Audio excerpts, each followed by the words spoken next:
And the reason, beloved friends, I spend so much time on trying to articulate this unique self idea is because it's the cornerstone of the reclaiming of value. Right? Who am I? I'm an irreducible, unique expression of uniqueness. And it's the cornerstone of reclaiming my relationship to the larger field, right? My relationship to the divine. I can only relate to the divine from the perspective of unique self.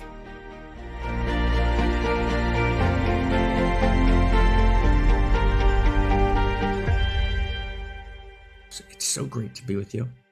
So madly delighted. David, give us a little resonance, brother. So here's this week's evolutionary love code. It's very short because it's so powerful. The question is the meta crisis. The answer is unique self and unique self symphony.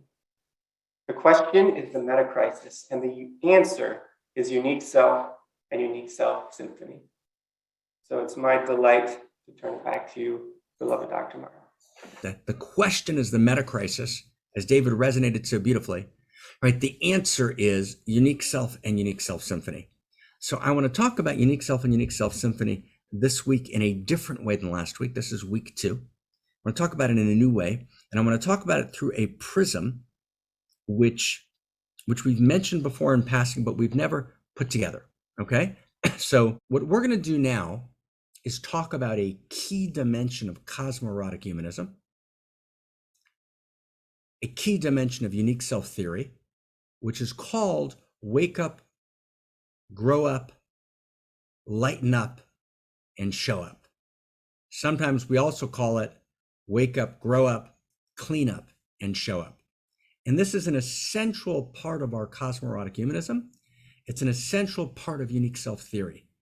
Now, what I want to do is show you how we got there. Because often what happens is a beautiful new understanding is presented, which penetrates the source code of culture, but we leave behind the partners who partnered with us in putting it together. And so I've had some really key partners, predecessors, who came before me who did pieces of this. I then received it and took it, I hope, to a new level, to a different level in a different direction, and understood it in terms precisely of unique self. So let's dive in. Here we go. We're here to talk about unique self and unique self symphony through a very particular prism. And I'm going to call that prism wake up, grow up, show up, and clean up. Now, this set of words and the meaning that I'm going to, with your permission, unpack through these words comes through a group of people, I'd say about 5 of us, who all worked with these words together in different ways. And the first person was Chogyam Trungpa. Let's see if I can get that name right. Trungpa, right? Trungpa was a wonderful teacher, right, who taught in Boulder, Colorado, in Naropa University.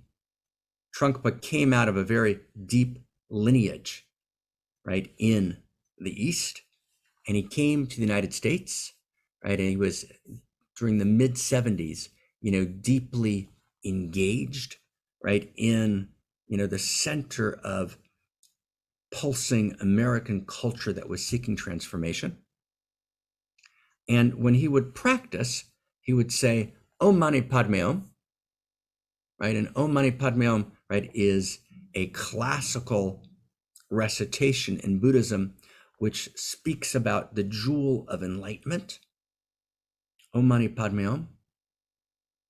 And what it basically says is wake up, right?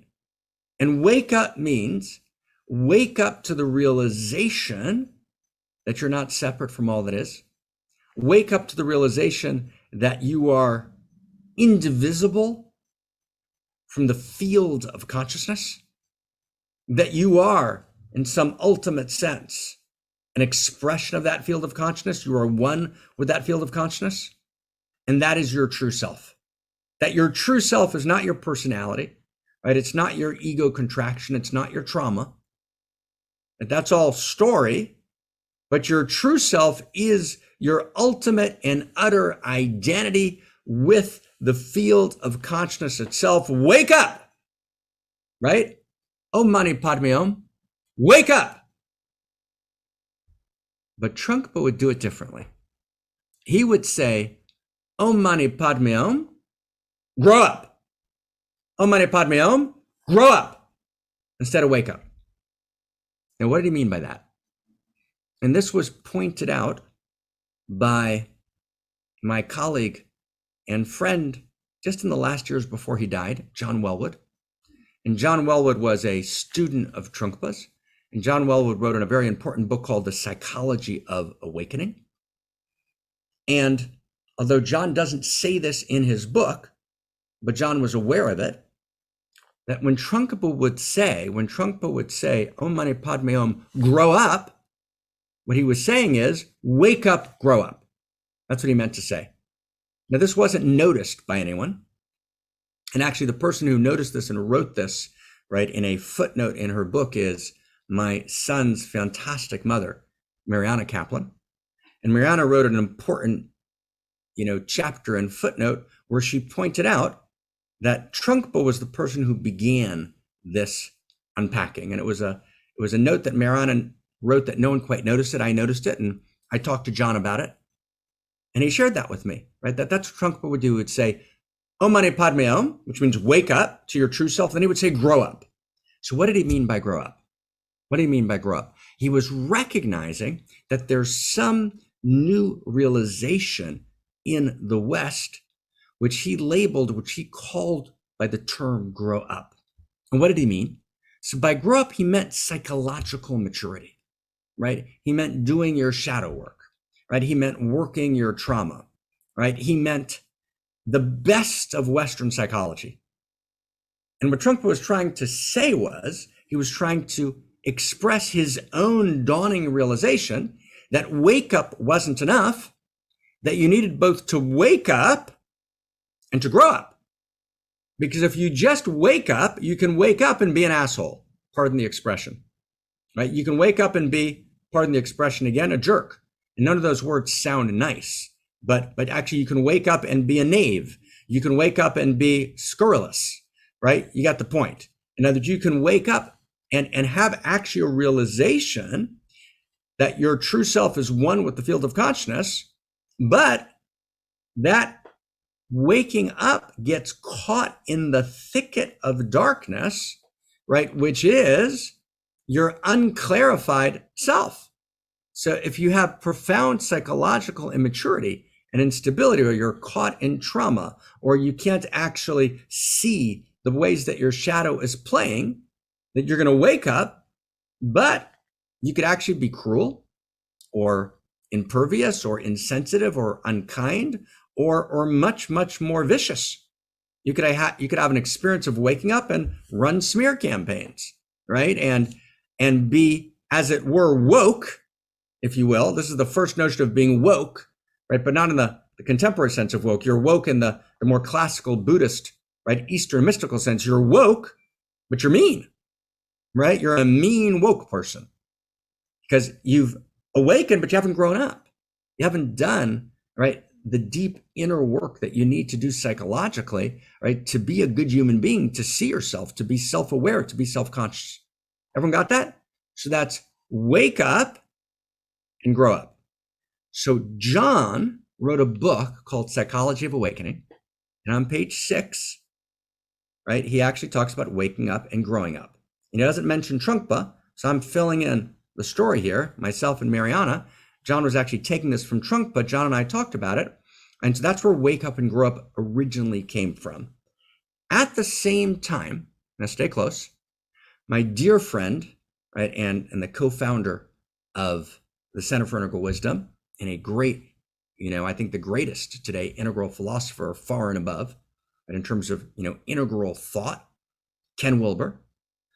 Ken and John were actually friends, right? They were in Lincoln, Nebraska at the time, as I've heard from both of them. John's passed, right? And Ken was also in Trungpa's circle, although studying formally with someone else, right, around Boulder at the time.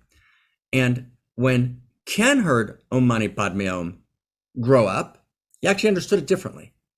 And so Ken started talking about wake up and grow up. And again, the story I'm telling you has never been told. You know, I've woven this together over the years so we can actually understand this. And then we're going to add a huge new piece to it. Okay. So Ken hears Om Mani Padme Om, which means wake up, and then grow up. So wake up, grow up. Okay. So Ken hears, right, grow up, not as psychological maturity, which of course is clearly important. That's a given. But Ken hears it as developmental stages of consciousness, structure stages of consciousness, right? In other words, so let's say, for example, let's take the structure stages that are suggested by Abraham Cook, where Abraham Cook, in a text that we've studied together, talks about the fourfold song. And the first song is the egocentric song, me and my immediate circle of love. And the second song for Cook is the ethnocentric song, right? The circle of consciousness, which is my ethnocentric circle. Or then there's my world song, the world-centric circle of consciousness, right? In ethnocentric, I have a felt sense of love, care, and concern for my people, my tribe. In egocentric, for me and my survival clan, my immediate friends. In world-centric, I have a felt sense of care, love, and concern for every human being on the face of the planet. And then cosmocentric, which is the fourth song in Cook's writing. And the fourth song is I have a felt sense of love, care, and concern for all of reality itself, for every animal, for all of the inanimate world. And I feel the living sentience of reality, and I'm cosmocentric in my consciousness. So that's not psychological maturity. Does everyone get that? That's what Abraham Cook is talking about here, are structure stages of consciousness. And there are about 100 different developmental thinkers who work in this field of structure stages of consciousness. Right? And the co-president of the Center for Integral Wisdom, my dear friend and student and colleague and beloved, right, Zach Stein, right? Zach's field particularly is developmental consciousness. That's what he's involved in. And he's one of the leading experts in the world on these structure stages of development, and has added brilliant insights, right, to that field. So when Ken heard Trungpa say, Om Mani Padme Om, right, which means wake up, right? And then he would say, grow up, Om Mani Padme Om, grow up. Ken heard that to mean, and again, he didn't hear it to mean that Trungpa said it, but it evoked in Ken, and he articulated it as not psychological maturity, not grow up as psychological maturity, but grow up as what? Anybody? Grow up as what? As structure stages of consciousness. Isn't that beautiful? That's beautiful, right?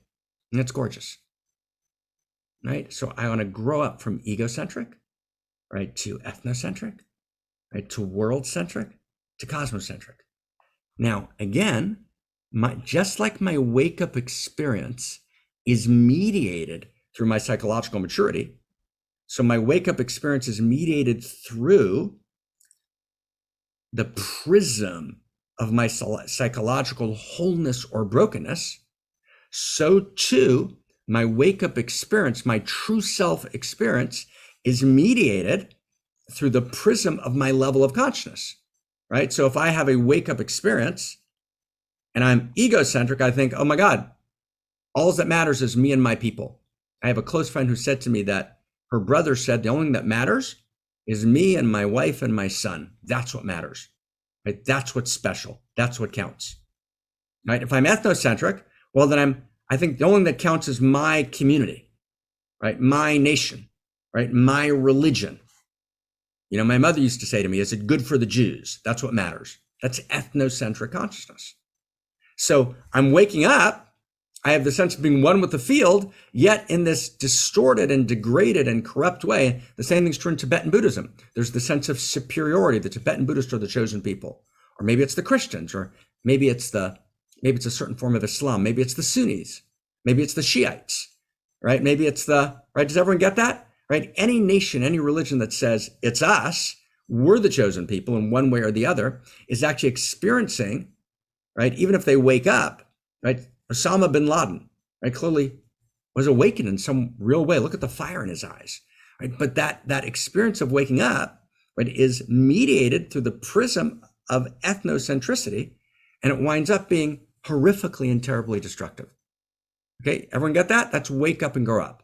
Now, stay with me, okay? Stay with me. That's a very, very big deal. Okay, stay with me. Let's stay really close here.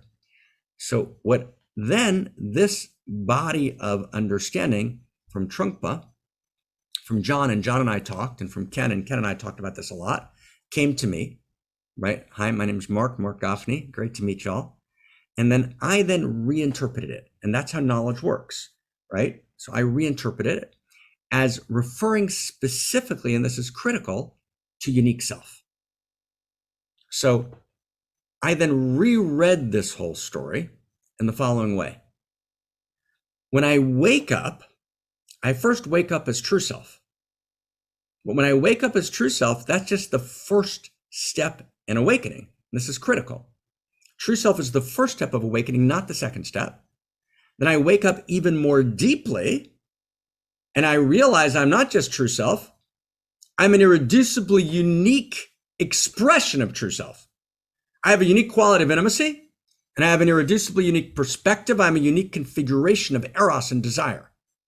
So when I wake up, now we've completely reread this in the last, 10, 15 years, right? When I now the way we're understanding, the way we're reading wake up, grow up, show up, and clean up, and this is going to be the title of a book that we're doing, right? This is the core of the practice book, right? We're understanding it and revisioning wake up and grow up, show up and clean up. We'll get to each of them in terms of unique self.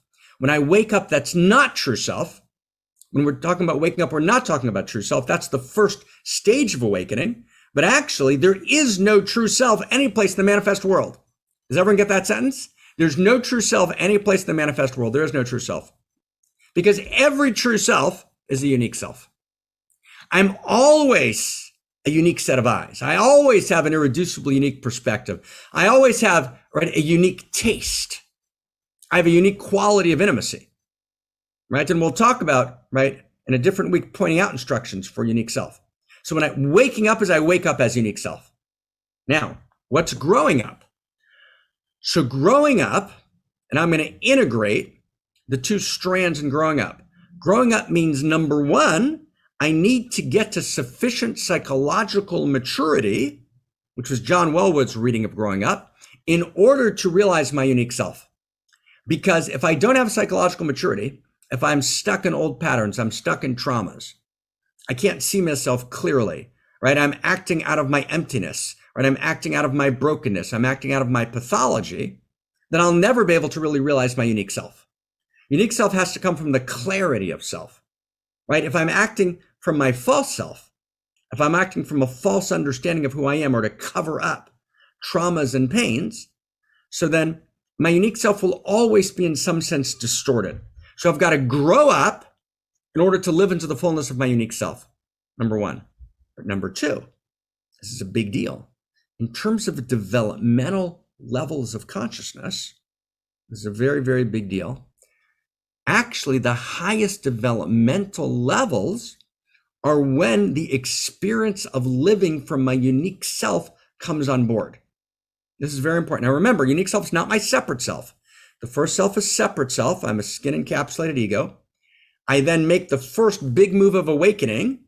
I transform, realize my real identity. My true self is the true self, the singular that has no plural. The total number of true selves in the world is one. I participate in the field of consciousness, which is the field of true self.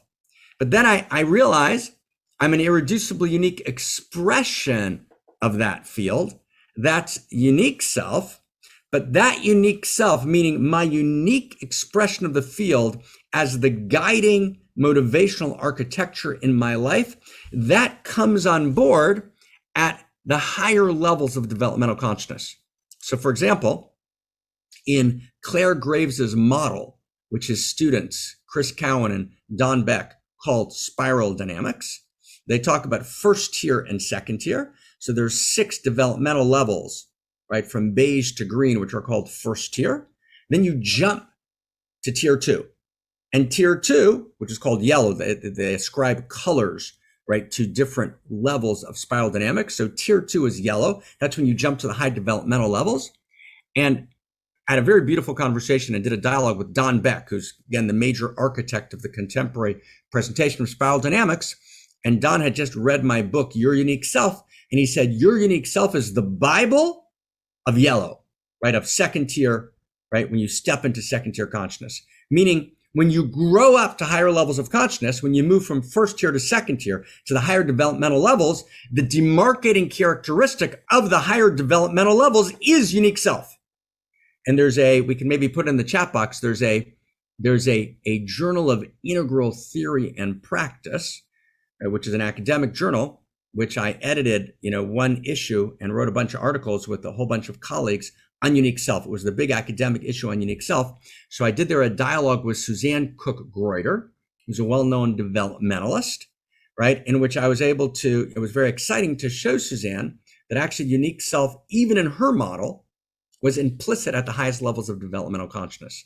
And since that time, I've talked to many developmentalists, and there's a kind of cross platform, right, understanding that unique self actually comes online when you grow up to the highest levels of developmental consciousness.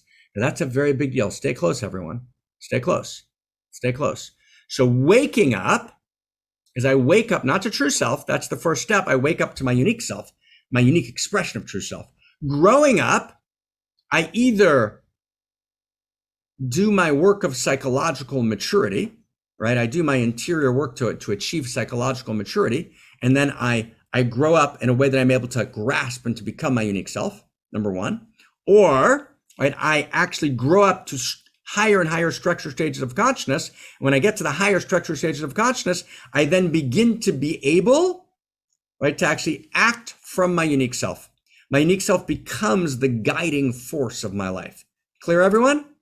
Everyone got this? Now, next. Now let's go next. Next step. Ready? Cleanup. What's cleaning up? So cleanup is very, very important, right? In what we call unique self theory, which is the core of the new story, right? What cleaning up actually means is working with my shadow. To clean up, sometimes we call it cleanup, sometimes we call it lighten up. Right? Dustin DePerna suggested the term cleanup. I suggested the term lighten up, but they're both fine. But the term doesn't really matter. Right? The essence is it's the realization that I need to also clean up. Now, in some sense, there's a beginning of cleaning up, of course, and in working with my psychological maturity, but that's just general. Let's put that under, right? In John Welwood's model, that would be under grow up, right? But cleaning up means something very, very particular, because in the unique self teaching, shadow means something very specific. Now, stay close, everyone. This is a very big deal. Generally, the way shadow is understood. So, for example, there's a book published by a Jeremy Tarcher Press, edited by, I think, Connie Zweig, called it's called Shadow, or is it called Romancing the Shadow, or the Big Book on Shadow? It's a black book, appropriately so. And there's about 50 articles on shadow in the book, and pretty much all of the articles, right, agree one way or the other that what shadow means is your shadow qualities, your anger, your rage, your inappropriate, forms of, behavior in the world, right? Your ethical breakdowns, your pettiness, your contraction, right? So shadow is identified with all these, negative qualities, these shadow qualities. So one of the things we've said in unique self theory is that that's a mistake. That's not what shadow is. Shadow at its core is the blocking of your light. It's the shadowing of your light. Now, what's your light? Your light is your unique configuration of light, your unique configuration of being and becoming, AKA your unique self. Your light is not generic. Every light has a unique pulsing frequency. So your light, Ner Elohim Nishmat Adam, the candle of God, is the unique soul structure of a human being. And what that means, without getting into soul structure, what that means generally is that every person's a unique configuration of light, and I can't take from your light for mine. And I need to actually draw from my own unique light. Now, when my unique light is in darkness, when it's occluded, when it's blackened, when it's shadowed, that's shadow.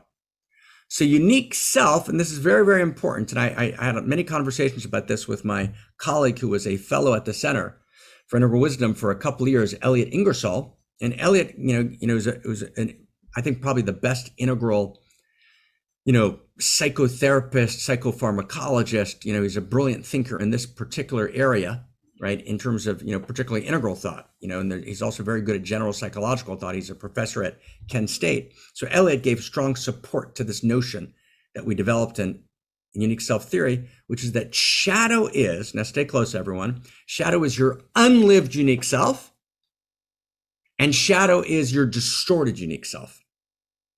So cleanup means also to clean up so that you can actually reveal your unique self.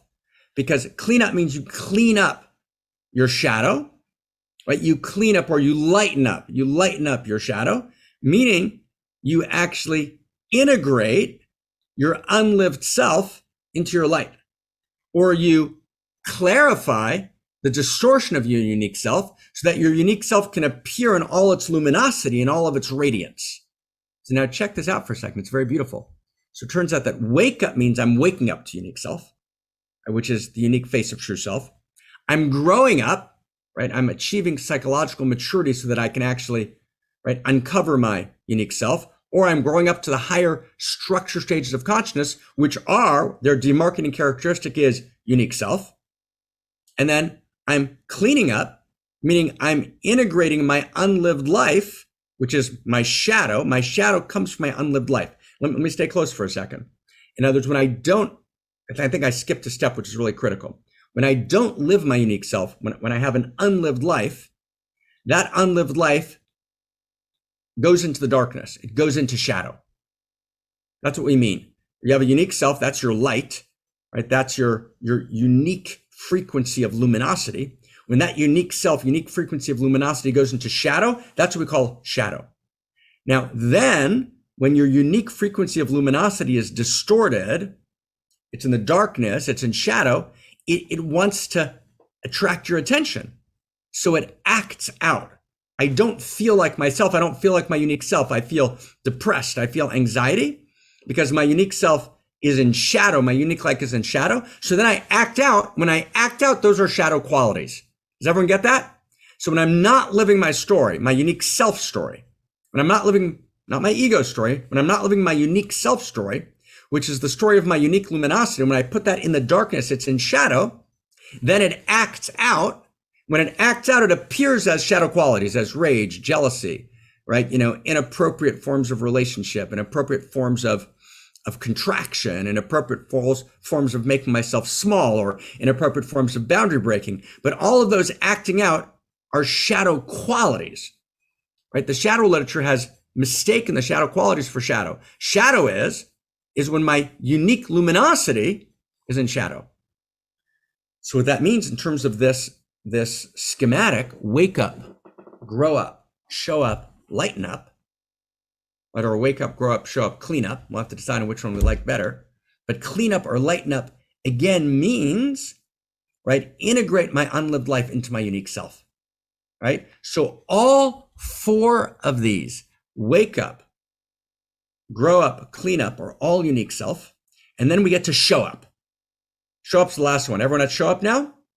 Now I can show up. And what does it mean to show up? To show up as my unique self.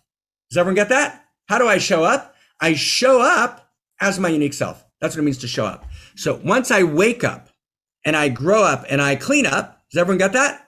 Once I wake up and I grow up and I clean up or lighten up, right? Then I can show up as unique self. Wow. Okay. That's fantastic. Now notice what we did today.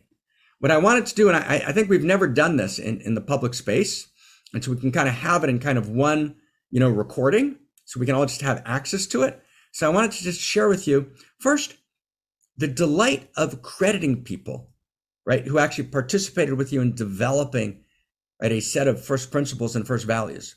So I was delightful to quote, and we did quite a lot of research to get to this, right, quite a lot of searching. This is not easily available, but oh wow, now we get to quote, beautiful Trungpa. And then, beautiful, I didn't know Trungpa, right? But I knew John, right? John Welwood, who was in Trungpa's circle, and what he did with this Om Mani Padme Hum, grow up, and then what my dear friend and partner in the center and gorgeous man Ken, Ken Wilber did with, right, this Om Mani Padme Om, grow up, how he expressed wake up and grow up in terms of structure stages of consciousness, right? Then we got to add, right, unique self theory as it applies to shadow. And this is the last 100 pages of the Unique Self book, Your Unique Self. We have 100 pages which talks about shadow being a distortion of unique self, your unlived unique self. We got to actually bring unique self theory to the table, right? To understand that waking up is waking up not to true self, to unique self.